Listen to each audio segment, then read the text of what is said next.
break.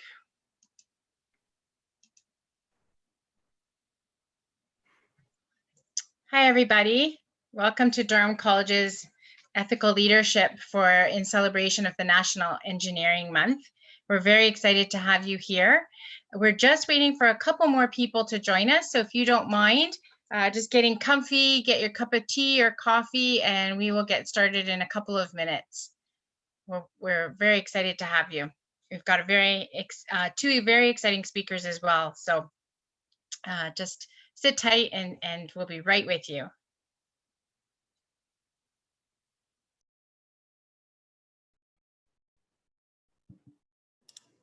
Okay, I'm back. Welcome, Tricia. And I believe Jeff is here too. I've made them co-hosts. Perfect. Thank Okay. you. Jeff, are you there? We have so many people, it's hard to see everybody's face here. Oh, I see you, Jeff. You're still muted, I think. Yeah, there we I'm go. here. I'm just getting Trevor sorted there. I had to go in through another way here, but just give me 1 second and I'll be able to get going. Great, Jeff, I'm here. you. I made it. Okay, There. great. Technical Trevor. difficulties, but we solved them. Yeah, okay, that sounds good. So I think everybody is here. Okay, so did you want to get started? Hi, Yeah. Trevor. Thank you for joining us. So thank you for joining us, everybody. And I'd like to introduce you to Jeff Myers. He is one of our technologists at Durham College, and he's going to be your MC for today. So welcome.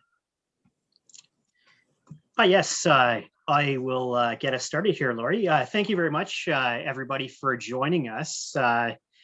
This is, I guess, our first go around of our National Engineering Month presentation online here. It's always one of those things that you get a couple of technical difficulties, but I think we are good to go. So just wanted to welcome everybody. Thank you, Lori. Lori is from the School of Science and Engineering Technology. We have Christine Nabwari and Victor Melishev, and myself, Jeff Myers, from the School of Science and Engineering Technology, who have put together the event. And we have some special guests for you. We have Tricia Tidol, and we have Trevor, who is one of our graduates, Trevor Farrow, one of our graduates from the program, and two different presentations for you. Before we get started, I just want to let you know that at the end, there's going to be a special announcement about some giveaways there, but we'll leave that to the end and let you know how you can, how you will be entered into that little bit of a raffle there. But before we get started, I just want to acknowledge the treaty and territory. I would like to begin by acknowledging our connection to the land on which we are gathered. We are on the lands of the peoples of Mississaugas of Scugog Island First Nations.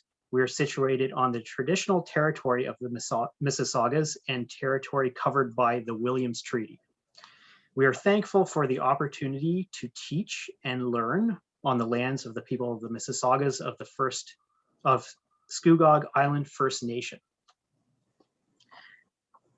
So next, what we will be doing, we are going to introduce a presentation that Tricia Tidolby is going to provide on from the Ontario Association of Engineering Technicians and Technologists.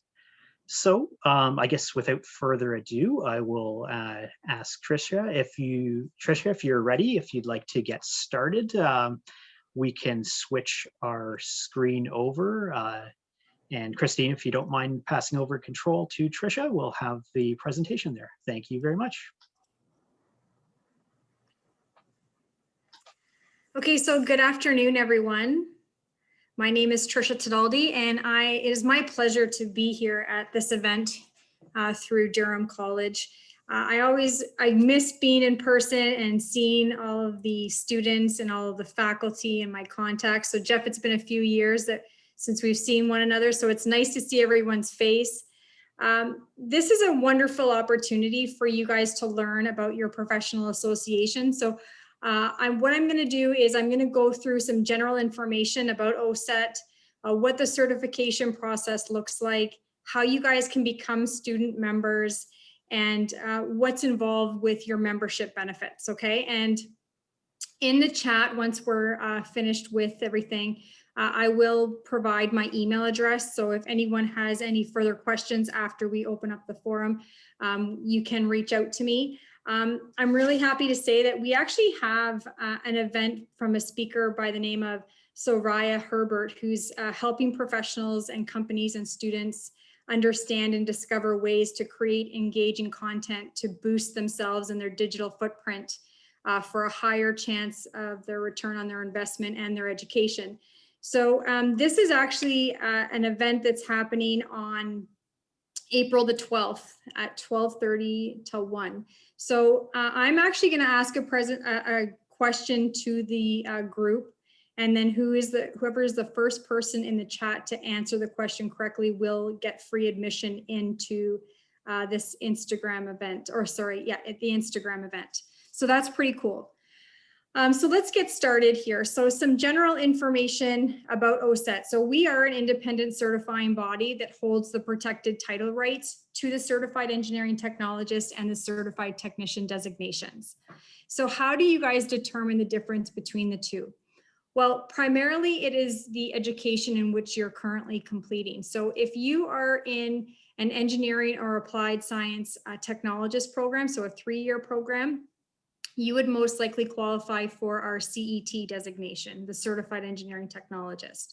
If you are completing a 2-year engineering or applied science technician program, you would most likely qualify for our CTech, or our Certified Technician designation. However, nowadays I have a lot of students that are participating on these webinars and have previous education, maybe are just doing a diploma or an advanced diploma, and you may be able to qualify for your CET but are doing a 2-year program. So we look at everyone on a case per case basis, and we determine not only what your designation would be, but also your discipline of registration, okay? Now, as an association, we are promoting interests of our members. We've been in business since 1957, and we have over 25,000 members here in the province of Ontario and 28 active chapters. I always talk about the chapters because I really strongly believe that this is a great way for students to network with individuals that are in the industry. And I know like this type of an event here is involving the chapter as well. So it's really a great way for you guys to network with people that are in the industry. And I've had so many students come back and tell me that they have found prospective job opportunities, have made some great contacts. So I can't talk enough as to how that's one of the most beneficial membership benefits that you'll be able to take advantage of, okay? Now, our vision and our mission within our association is to advance the engineering and applied science technology profession in Ontario, Canada, and worldwide. So what that means for you is that if you wanted to go and work in British Columbia or Alberta, for instance, you can transfer your credentials over, and vice versa if you wanted to transfer back to Ontario. We are also creating a visible and globally recognized professional standard that serves the public interest. You should also know that, so these are what the designations look like. So these are protected titles that once you have fulfilled your certification requirements that you'll be able to hold behind your name. We also actually have someone that works full-time within government relations. So any legislation pertaining to what technicians and technologists are doing here in the province of Ontario, we're out there advocating on your behalf. We're also advocating to industry, colleges, government, other associations, and the public. So we actually know that a lot of our chapters partner with other associations like PEO and OSPE and the architectural group. So there's all different types of groups depending upon the region and what they're doing and what their goals are. And so you get to meet a variety of different individuals that are involved in the engineering technology groups. Now, we are providing credentials which are readily identified within industry. And again, we are representing more than 25,000 members who are dedicated to protecting the public here in Ontario. some great information for students to know. So the thing about student membership that I think is the most beneficial for you guys is that you essentially get to gain access to all the same membership benefits that our certified members have, with, of course, the exception of not being able to carry the protected title behind your name until you have fulfilled the certification requirements. But as an association, we also participate in salary surveys. So every 2 years, we conduct surveys of our members as well as the employers who employ our members. And we learn that our members who are certified have a much higher earning potential than those that are not certified. So this really speaks to how certification can help to increase your marketability and your earning potential. So what ends up happening is when we looked at this information, our members were earning anywhere from $10,000 to $20,000 a year because they had their certification. So that really is something that from a student's perspective, you guys want to know.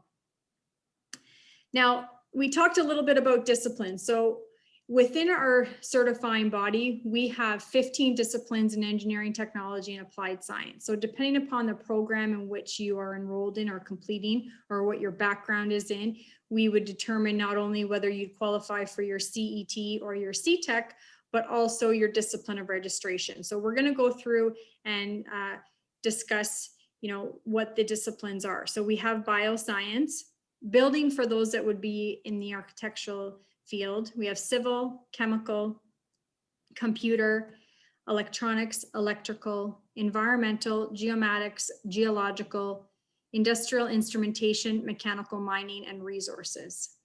Now, so that's why I was saying that we will take a look at what your program is, and then our admissions and certification team will determine that for you guys, okay? Now, this is a pretty important slide. So you can take a snapshot of this if you like. This basically is the road to certification and how you would obtain your CET or your CTEC designation. So, and you'll see on our website at OACETT.org, you'll be able to go into our membership portal and be able to apply as a student member. Students only pay $56.50 a year, which essentially, like I said before, gives you access to all the same membership benefits that our certified members have. So you will get your own membership card, you'll get your own online login for our members only section of our website. And it's really going to be able to give you that additional profile. You'll be able to profile on your resume that you are an associate member, which will show employers that you are on the road to certification, okay? Now, because you are belonging to a professional association, you will be following a code of ethics. Both the CET and the CTEC designations require completion of a professional practice exam. So what's involved in a professional practice exam?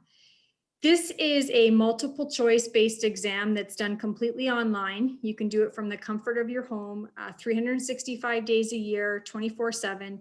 We have an external proctoring company who will ensure you have the correct system requirements and a webcam, and they will proctor you while you write your examination.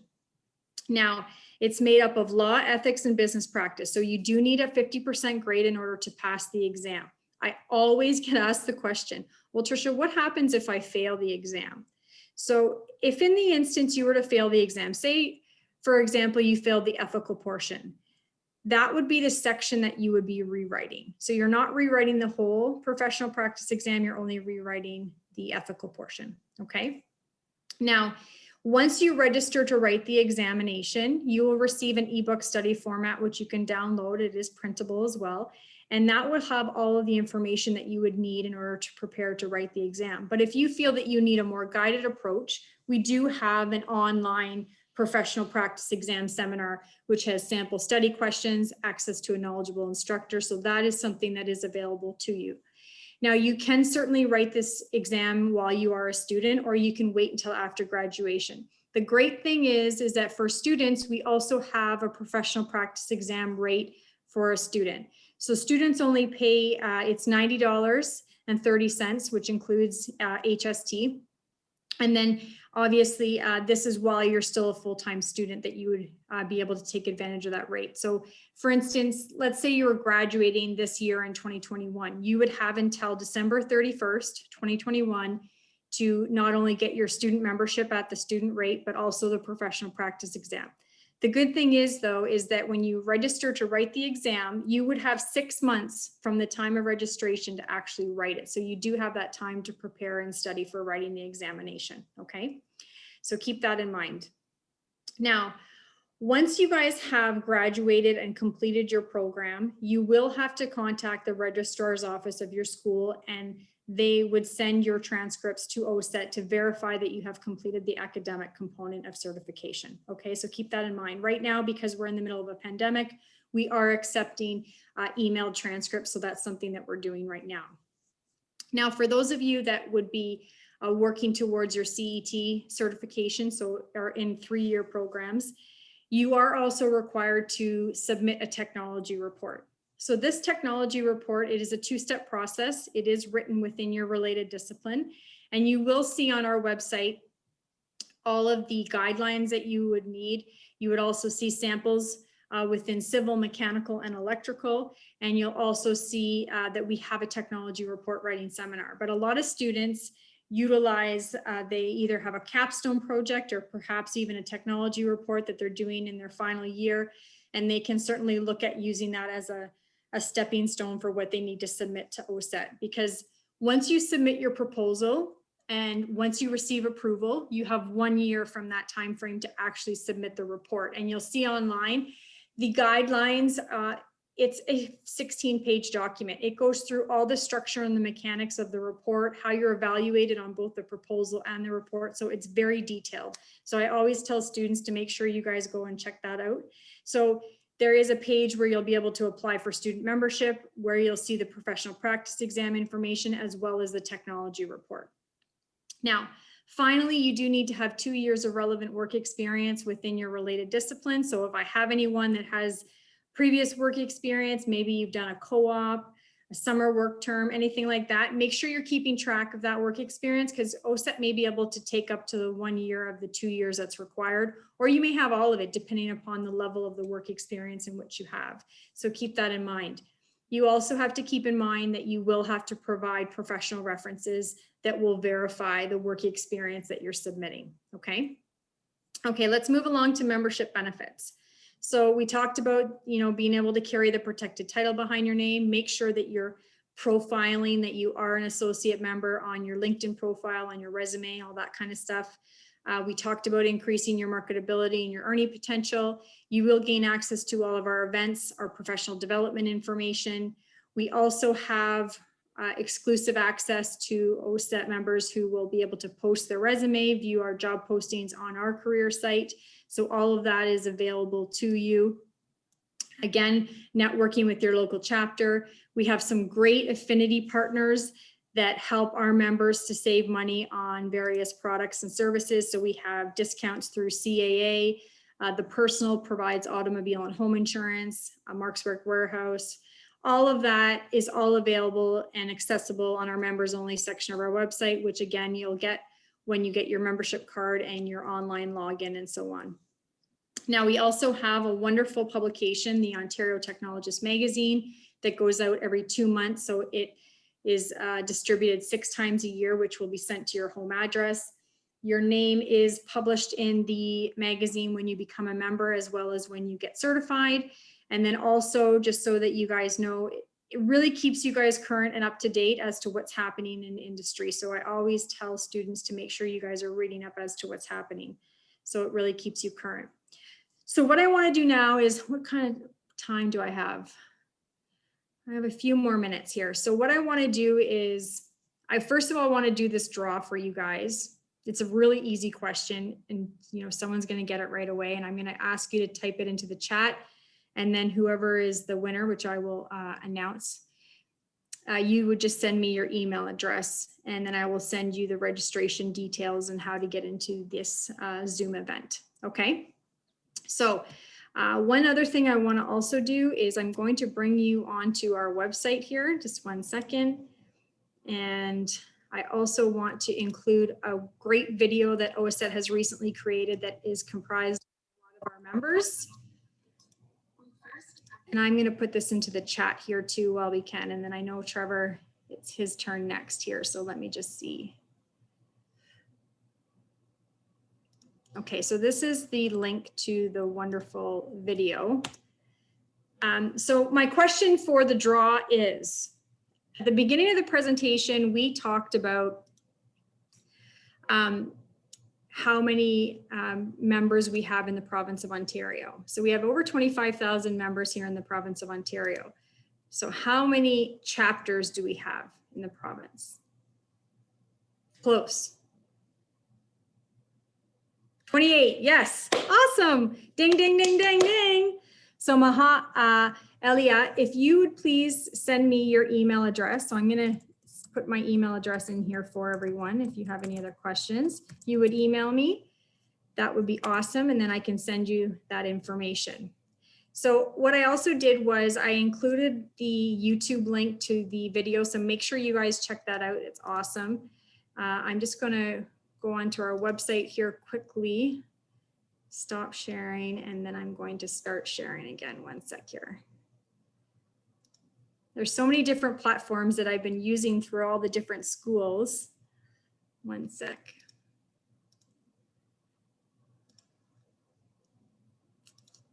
Okay.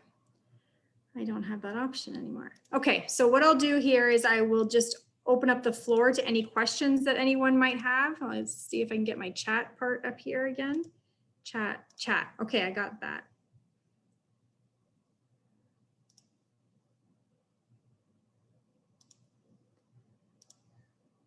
I'll share that. Perfect. Okay. So do we have any questions?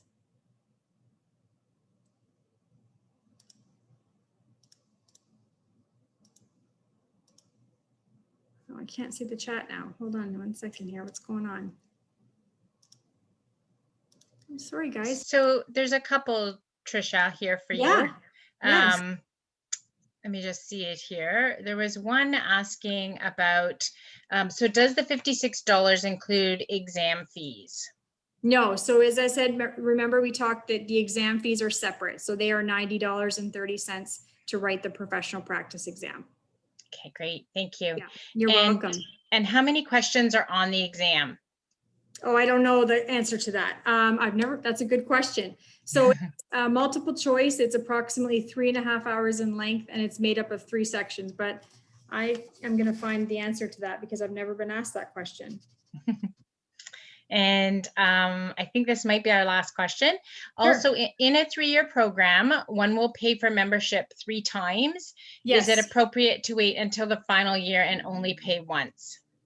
So it's completely up to the individual. We used to have it so that it was only 2nd and 3rd year students who were able to become student members, but we had so many students in their 1st and 2nd year that were asking to get involved so that they could start taking advantage of the membership benefits.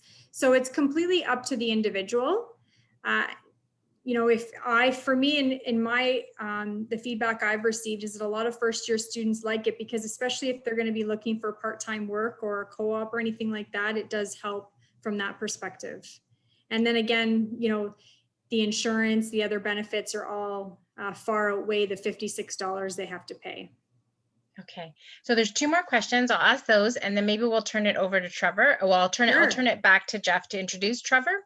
Absolutely. So the first question is, does internship experience during your program count as the 2-year required work experience? So if it's an internship or a co-op that is paid, then yes. But if it's unpaid, then no. Okay. And last but not least for now, did I hear correctly that the CET requires 2 years of work experience? Yes, so both the CET and the CTEC certifications require 2 years of work experience. So in the meantime, you would be an associate member working towards certification. Okay, thank you. So we will have more question and answer periods at the end if anybody thinks of anything else. Sure. So I'm gonna turn this back to you and then back to Jeff. Thanks so much, Trisha. You're very welcome. Okay, thank you very much, Tricia. That was a great presentation there. Hopefully a lot of information and questions were answered, but as Laurie mentioned, we can give a few minutes at the end if there's anything that comes up. So next we will be moving on to our presenter, Trevor Farrow. He is, as I mentioned, one of our proud Durham College graduates and a professional engineer and project manager with Radium Technologies. And he will have a nice presentation for us on engineering ethics. So, yeah, thank you, Christine, for giving Trevor control of the screen there. So Trevor, if you're ready to get started, I'll hand the mic over to you. Sounds great. Thanks, Jeff. Can everybody hear me? Yes. Perfect. And everybody can see the wonderful screen share? Yeah, it's perfect. Yes. All right. So a little bit about me. My name is Trevor Farrow. I attended Durham College and graduated back in 2007 from the Mechanical Technology program. Just put together a quick little presentation to talk a little bit about my journey, the things I took from Durham College, as well as where I am today and where we can take engineering and our leadership in the future in regards to ethics. So I'm in industrial construction. So a big thing that we always push with our people, and I think other industries are starting to follow suit, safety is huge. Safety of our people, safety of our clients, safety of the public. So we always open every meeting with a safety moment. So I thought it was very topical that we talked about the story of the iron ring today. So if anyone's ever noticed professional engineers in Canada wear a ring on their pinky finger of their working hand. This ring used to be made of iron. Of course, they started rusting on people's fingers, so they're now made of stainless steel, but we still call them iron rings. And I'll just talk a little bit about the Quebec Bridge collapse and some of the ethical implications that occurred due to that, and some learning experiences we've now taken as an industry to prevent this kind of thing from occurring. So the initial batch of iron rings were made from beams of the first Quebec Bridge, which was a bridge that collapsed during construction in 1907 due to poor planning and design by the overseeing engineers. High above the St. Lawrence River on a hot August day in 1907, a worker was driving rivets into the steel when he noticed the fasteners were being sheared in two. So he was basically driving rivets, turned around, and all of a sudden they were popping off and shearing in half. Without warning, the giant cantilever dropped out from under them, crashing into the river with such force that the people in the city 10 kilometers away thought an earthquake had struck. Of the 86 workers on the bridge, 75 of them died. In a subsequent incident, 13 workers additionally were killed in 1916 when a new center span being hoisted into position fell into the river. So the Quebec Bridge was supposed to be one of the engineering wonders of the world. When completed, it would be the largest structure of its kind and the longest bridge in the world, outstripping the famous Firth of Forth Bridge in Scotland. American engineer Theodore Cooper was chosen to design it. He was a proud, even arrogant man who had numerous prestigious projects to his name, including the Second Avenue Bridge in New York. In order to cut the cost of the building, the piers were pulled out further from the river, lengthening the span from 490 meters to 550. When Robert Douglas, a Canadian government engineer, reviewed Cooper's specs, he criticized the high stresses the longer span required. Cooper was outraged at the criticism by this so-called nobody. Cooper even refused to supervise the construction on the site, citing ill health. So a young engineer by the name of Norman McClure was the first to see the problem. He reported this to Cooper, that the lower cords in the southern arm were bent. Cooper wired back, asking how did that happen? There was some more back and forth, and Chief Engineer John Deans insisted that the work continue. On August 27th, McClure measured the bend again. The deflection had grown. He informed Cooper, who wired the bridge company in Pennsylvania, to stop work on the bridge until all facts were considered. Cooper assumed that the work had stopped. It hadn't. Deans read the wire but ignored it, and then the collapse occurred. So we lost a lot of lives on that project due to a number of reasons, mostly due to engineers not following specifications, not communicating, and not looking after the safety of people, taking cost over human lives. So that's the real reason why we wear these rings on our fingers, to always remind us that we have lives in our hands every time we sign drawings, every time we review a plan, every time we give a direction on a construction site. This is a really big deal. So just to share with you kind of the how and the why of that and a little bit of Canadian history. So a little bit more about me, just to tell you my story. So started out at Durham College. In the nights, I did a basic welding and TIG welding class. I've always liked being handy, working on things, hot rodding cars. So engineering technology really lend itself well to that because you still get to be on the shop floor, but you still get to use some mathematics and management skills.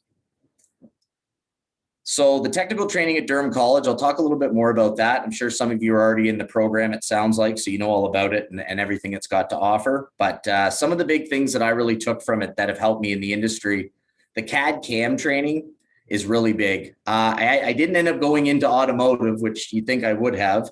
I'm in industrial construction, but we use a ton of CAD as well as laser scanning to analyze structures, to replace components, to do maintenance. The computers are just a big part of this world. So really focus on those classes and learn everything you can. Machining, design, actually Jeff, way back when I was actually building some stainless handrails with my dad and he gave me a hand CNC machining some of those plates. So a little blast from the past there. The metallurgy is really big in what we do because we do a ton of pipe welding with sometimes exotic metals like your duplexes, your Inconels. All the metallurgy I learned with Katie Zaidman, who's still there, who actually reached out to me for this presentation. I use a ton of that stuff when it comes to the tensile tests, Sharpie V-notch brakes, the chemical compositions of metals, checking MTRs, all that stuff, super applicable to industry. So pay attention and a very saleable skill, no doubt. We also use a lot of non-destructive evaluation. We actually subcontract that out at my company, but we do review a lot of the specifications and the work that's conducted in that. So very industry geared and based program, which highly recommend. So at my final year at Durham College, Katie actually lined me up with a work placement at Design Precision Castings with Tom Grieve, who's also working at Durham College now. So it comes full circle, which is pretty cool.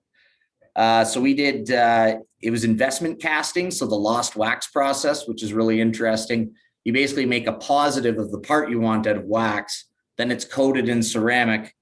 You melt the wax out, then you can pour your complex shape into it with molten metal. The metal solidifies, and then the brittleness of the ceramic is able just to be chipped off, and then you have your resulting part.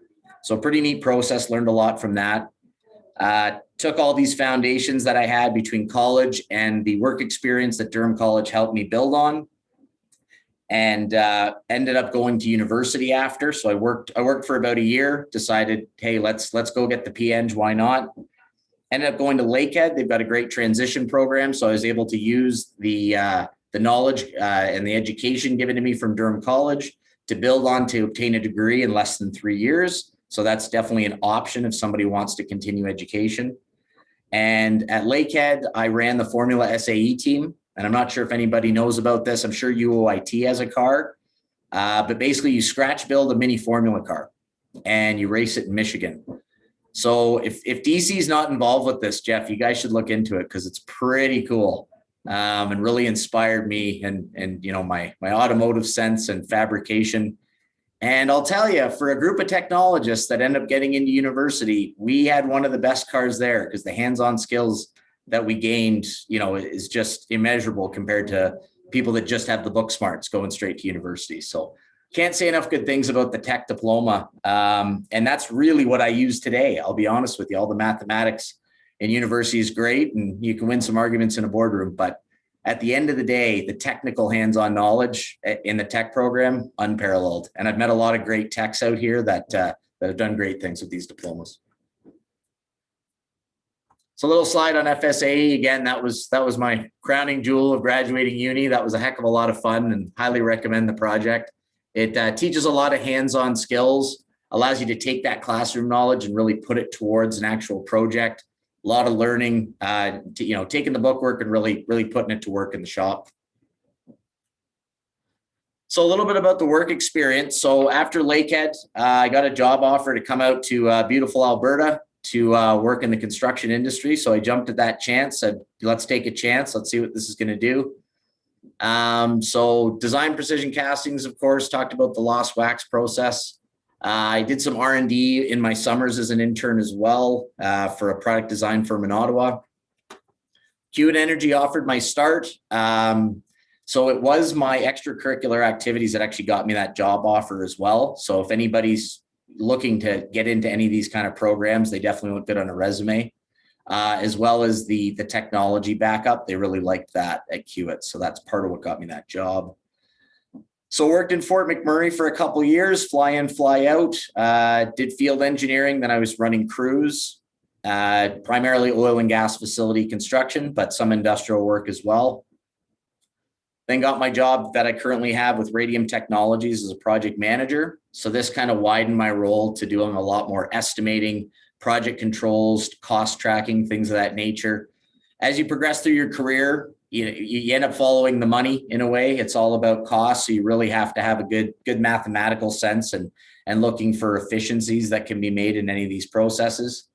And this has been a really rewarding job coming to this point because I do cradle to grave. The company's small enough where I do my own estimate, help form the contract, work with the client relations as a single point of contact, planning the project, and also going on site and executing it in some cases when they're smaller jobs. So that's one path you can take. There's a lot of other ones. The automotive industry is a great one. There's definitely a budding industry in the alternative energy fields, which by no means do I want to sell oil and gas as the only energy. I think we're looking at a lot of different alternatives out there, which are viable, especially with government subsidies that are coming up. So keep your eyes open and your options open in that way, but a very universal education for certain that'll get you lots of different job offers. So heading into some of the key points that we wanted to touch on today. So mentorship. So as a junior and a new worker, when you're first entering the field, it can be a little nerve-wracking. People expect engineers to know everything, and they may come after you a little bit for that, but have a thick skin, take advice, open your ears and shut your mouth is what I like to say sometimes to young guys.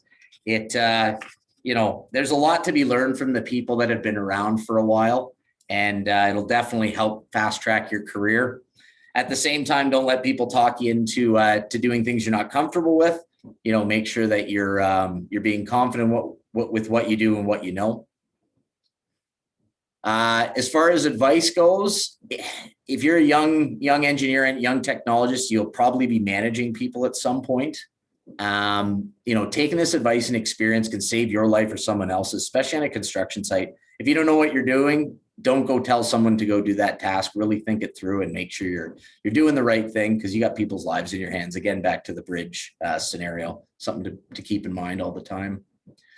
And then on the flip side, once you've kind of gotten to that point in your career, say midway through, or kind of where I'm at, I guess, once you've attained that leadership role and you're a little more comfortable in it, take the time to teach and mentor these new people as you were when you were younger.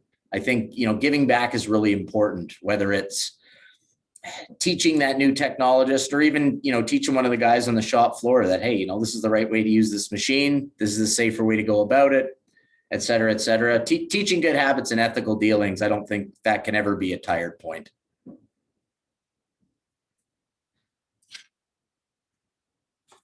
Leadership. So again, into a leadership role, there's a big difference between a boss and a leader. Some people learn this the hard way. Some people never learn it. You run into a few of these in every workplace. Choose to lead by example.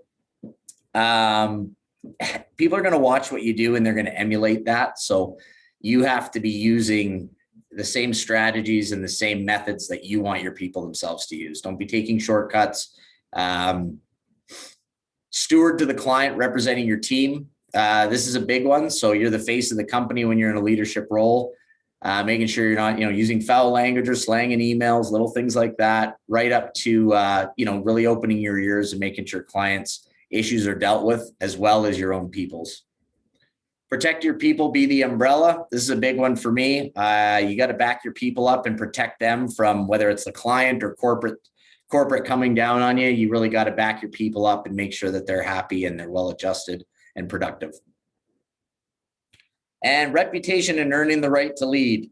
So I learned this one from my mother and I put it into practice on my first field job as a project manager with Radium. I demonstrated I was not above any task. And I said, what's the worst job on site? I'm going to do that job for 2 shifts. So I cleaned the bathrooms for the whole site for 2 shifts just to show everybody what I'm made of, and that, you know, I'm not above anybody else. We're all in this together. And that went well. Still a bit of a joke with some of the crew guys that I've had on all these years, but I think it was effective. Ethical conduct. So this is a really big one. When we talk about ethics in the exams, when you read these ethics law books, 75% of that stuff is written about construction. It's really interesting. So if you ever get in this field, there's a lot of laws and rules and things that go along with it, and for good reason. There's a lot of money involved and a lot of opportunities to do the wrong thing. So we really have to be cognizant of that. I like to call ethics doing the right thing even when no one's looking. And I think that's really important. You know, if you have to pretend that someone's watching you all the time, some people need that, and that's fine. A couple examples of that. You know, I had a change order on a job, or there was actually already a change order for that work that had already gone in and been approved. Everybody forgot about it. I could have billed it again. They asked me to bill it again. Looked it up, pulled it up, sent them the screenshot, said, hey guys, you know what? You've already paid for this. I can't charge you again for it. So there's doing the right thing, just, you know, as a contractor, as a person, and then there's doing the right thing legally. In this case, both of them apply. But, you know, if you're doing the right thing, not just for the legal reasons, your heart's going to be in the right place and you're going to go a lot further. Treating clients, peers, and workers with dignity. You'd think this was an obvious one, but when tensions mount and deadlines and stress are involved, people's happy face goes away. So don't let the stress get to you. Don't let the pressure build and mount to the point where, you know, you're not going to treat your people properly. Because at the end of the day, you know, every business is a people business. We got to remember, just because we're technology people and, you know, it's all welding, fabricating, building, this is still people driven. And if people aren't happy and motivated and committed to the company, you're not going to get the progress that you want in the end. And, you know, I think everybody deserves to be happy and feel rewarded in the work that they do. And finally, legal implications. We've kind of touched on this a little bit throughout, but there's a couple key examples, one specifically to construction. There's been a couple of scaffold collapses. Unfortunately, you do hear about those more than we should. And there were a couple, I think, in the Toronto area where there was actually lawsuits and people went to jail, specifically supervisors, you know, project managers, foremans, people in leadership roles. If they're not giving their people the right tools and the safe tools to do the job, as well as the plans, and educating their people in the risks and the dangers in this work, you can go to jail and get huge fines, and rightfully so. You know, we have the responsibility to treat our people, you know, with safety at the utmost. You know, you can't get fingers back, you can't get lives back. It's another 10 minutes to do a job right, and that's the time it takes. Then that's the time it takes. So that's a big takeaway that I'd like to pass on for that. Again, the Quebec bridge collapse, I think we kind of talked about that enough. And then another thing to do with ethics. So there was a John Deere tractor, and this will come in the ethics books. I believe it's a story in there where the dipstick was in such a way that it could bridge the battery terminals. So anyway, there's a cover, somebody lost the cover, pulled the dipstick out to check the oil, bridged the battery, caused a fire, and sued, I believe it was John Deere. So you really got to watch your designs and the safety of others around you. So some final thoughts. The best investment is the one you make in yourself. You know, you can put money in the stock market all day, but getting the education, Durham College, university, extracurricular stuff, that's going to pay dividends. And I think that really should be your focus. You're the future of the Canadian industry. The safety and ethical standards we work so hard to uphold are in your hands. So you're going to be taking the torch. And I think it's really important that we do the right thing, even when no one's looking. And listen and take advice from those that have the experience, and in the later years, give that back and train the future engineers. I think that's really important. So I think that just about does it for me. Thanks for having me, folks. Great. Thank you very much, Trevor. It was good to reminisce about some past projects and hear about your travels and career in between. I hope as well, it sounded very inspiring, and I hope that we see many that are tuning in inspired by your presentation, ethics and so on, and those that are considering a career in the engineering technology side. should be quite well inspired. So at this point, I'd like to just open up the floor to see if anybody would have any questions for Trevor at this point. We will provide a few minutes as well for further questions for Tricia, but we can go ahead if there's any questions for Trevor there. You can feel free to unmute your mic and pipe in, or if you'd like to type questions in the chat, we can go through those.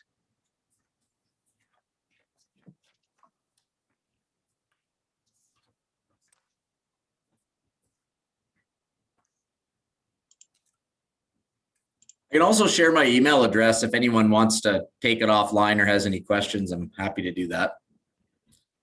Yeah, if you'd like to type that up in the chat there, that's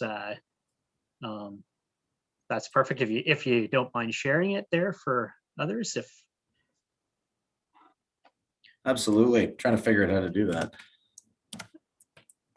Just down at the bottom, you should be able to pull that up and then go into the. Yeah, here's a couple of questions coming through. So yeah, if you can, anyways, just pull that chat up, and I'll read off some of the questions there. The first question is, how long was your university program after doing your diploma at Durham College? So that's a great question. So the way they sell it is that it's 2 years plus a summer. So you do a summer transition, which is 2 months, and it's basically a crash course. You take 2 calculus courses, one in each of these mini semesters, so a month each. And depending on which program you go, so I was a Mechie, so I had to do a chemistry, and what was the other one? I think it was a thermo, just to basically get caught up to the 2-year mark. So I completed those, and then I could have done it in 2 straight years, but it was a normal course load plus another 1 or 2 here and there. And I know a few people that did it. It was buckled down, no, not a lot of free time, but you could do it. I decided to do it in 3 because I was having so much fun on the formula team and that was taking a lot of my time. So you can do it in 2. It's buckle down and go, or you can do it in 3 and get a little more of that experience. Depends on how much of a rush you're in, if you have a family, etc. Okay, that's not bad. Thank you.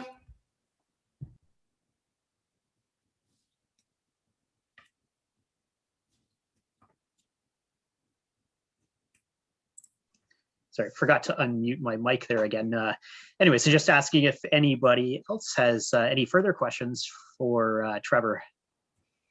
There is another one, Jeff, in there just above that question. Okay. Yeah, I see that one. Great question. So it's an international competition, and there was schools there that literally teach you how to be on F1 teams. So we definitely didn't get first place. There's guys there with titanium and carbon fiber and this and that and the other thing. But we placed in the top 25 out of 200 cars for a little school that no one knew where the heck we were from, with a budget of nothing. And just, yeah, a bunch of guys and gals that really knew how to build stuff. And we also were the top like 15 or 20% within Canadian schools. And we beat a lot of the big, so-called prestigious Queens and Ryerson and those folks, which I thought was pretty cool. So yeah, we did really well. And like I say, if UOIT, I'm sure they have a car, and then a combo between the technologists at DC, that would be unstoppable. I think you guys would do great, especially being a city like Oshawa. That's the motor city of Canada. So.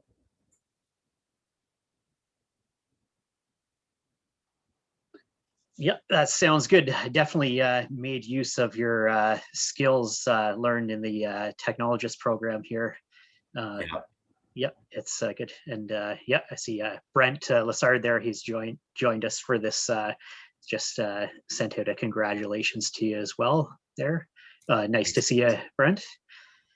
Okay, so if there are any more questions, I guess, Trevor, if you were able to put up your email there, and you could just type that into the chat, or if you have already done so.